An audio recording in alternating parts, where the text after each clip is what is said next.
সম্মানীয় মুফাজ্জানে কেরাম, মুরব্বিয়ানে ইসলাম, আজিজ তালাবা,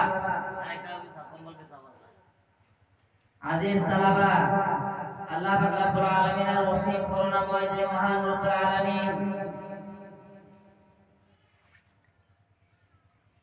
आज हमें इतनी बाबरकत मजलिस में बैठने की तौफीक इनायत फरमाए। हम अल्लाह ताला के शुक्रगुजार बंदों में शुमार करने के लिए हम अल्लाह ताला की एक मरतबा शुक्र अदा करते हैं। अल्हम्दुलिल्लाह। अजीज तलबा, आप तमाम साथियों को इस बात से वाकिफ है तमाम लोग कि हमारे साल के शुरू से लेकर आखिर तक